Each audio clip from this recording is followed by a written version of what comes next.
할렐루야. 3월 21일 금요일 매일 성경 묵상 가이드입니다. 오늘 말씀은 누가복음 13장 22절에서 35절의 말씀입니다.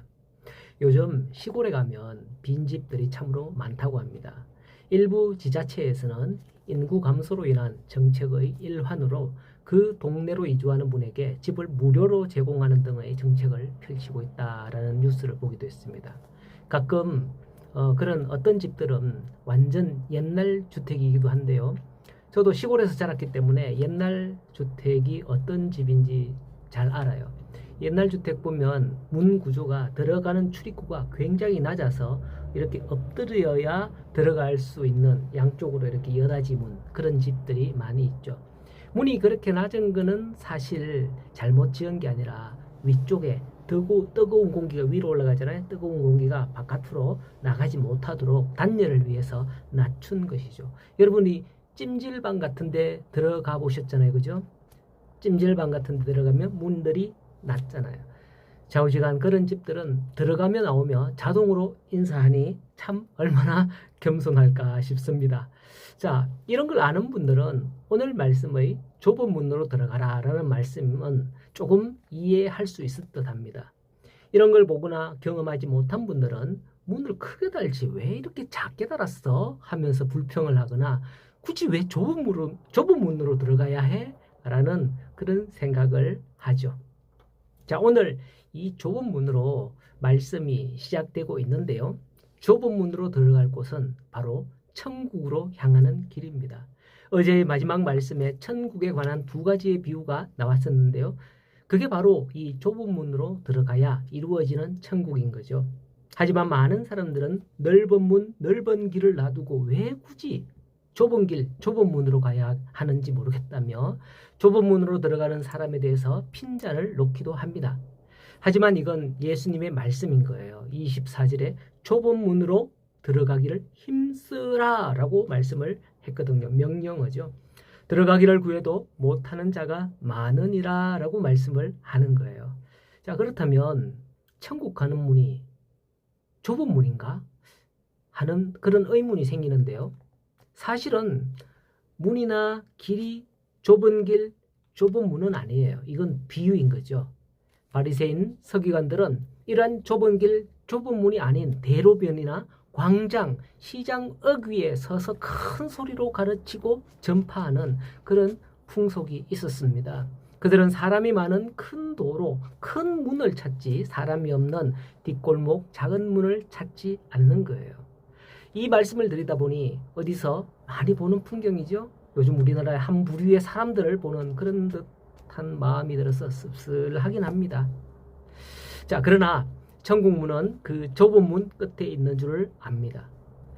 큰 길로 가다가 이게 아니네 하고서 돌아서 오지만 25절에 보면 문을 한 번 닫은 후에 그 문을 두드려도 나는 너희가 어디서 온 자인지 알지 못하노라면서 문을 열어주지 않는다고 말씀을 하죠. 우리는 26절에 주 앞에서 먹고 마셨으면 또한 우리의 길거리에서 주가 가르치셨나이다. 주께서 우리 길거리에서 가르치지 않았습니까? 합니다. 아마도 앞에서 예수님과 함께 먹었던 자들을 생각해 하는 것 같아요. 또한 예수님도 그 길로 지나다니며 가르쳤다? 이렇게 말씀을 하는데 보면 그들이 여기 보면 우리의 길거리에서 가르쳤나이다 이렇게 말하는 거예요. 이게 우리의 길거리, 소유격이죠. 이게 무슨 의미예요? 자기들이 선점한 길이라는 거예요. 그러니 당신은 이 길에서 떠나 다른 데 가서 영업해라. 뭐 이런 식이죠. 그렇게 예수님을 내쫓고 핍박하던 자들은 넓은 길, 넓은 문으로 갔지만 결국은 그 길은 바른 길이 아니었기에 28절 말씀에 보면 오직 너희는 밖에 쫓겨나 슬피 울며 이를 갈게 되리라고 말씀을 하시는 거죠. 앞서 천국은 마치 겨자씨 하늘과 같다고 하시고요. 밀가루 서말을 전부 부풀게 하는 누룩 같다고 하셨는데 서말이 얼마인지 잘 이해가 못 가실까 봐 찾아보니까 환산해 보니까 약 54리터 되는 그런 양이랍니다. 우리가 양념 통닭, 프라이드 치킨을 사면 들어있는 또 작은 소금 있죠? 이런 조그마한 양이 누룩이에요. 그런 양의 누룩이 그 많은 밀가루를 부풀게 한다는 것인데, 이것은 바로 좁은 문으로 들어가는 자들이 들어가는 그런 자들이 들어가는 천국을 이루는 그 천국을 말씀하는 것이다 라는 거죠. 근데 뜬금없이 어떤 바리새인들이 와서 이러기를 헤롯이 당신을 죽이고자 한다라고 뒤어 나옵니다. 요즘 세상에도 권력에 기대어서 위협하는 자들, 날고 기는 자들이 참 많이 있습니다. 후에 예수님께서 잡히셔서 빌라도 앞에서 신문을 받습니다마는 아마도 권력에 기댄 자들로 인해서 갑자기 헤롯이 지금 여기에 등장하는 게 아닌가 그렇게 싶습니다. 저들은 예루살렘을 지키기 위해서 로마의 힘까지 등에 업고 왔지만은 예수님은 애통해 하시거든요. 34절에 보면 예루살렘아 예루살렘아 선지자들을 죽이고 네게 파송된 자들을 돌로 치는 자여 암탉이 제 새끼를 날개 아래 모음같이 내가 너희의 자녀를 모으려 한 일이 몇 번이냐. 그러나 너희가 원하지 아니하니 너희 집이 황폐하여 버림받게 되리라 하고 말씀하시면서 애통해하며 예언합니다.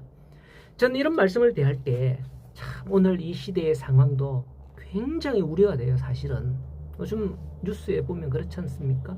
모든 상황 가운데서 핵심을 잃지 않고 말씀대로 나아가는 우리 모든 성도들이 되어서 천국의 기쁨을 우리 작은 겨자씨와 같은 누룩과 같은 우리로부터 시작되어서 온 세상에 전파되어서 누리게 할 수 있게 되기를 간절히 소원하고 오늘 하루도 천국의 기쁨을 누리는 저와 여러분 다 되기를 축복합니다.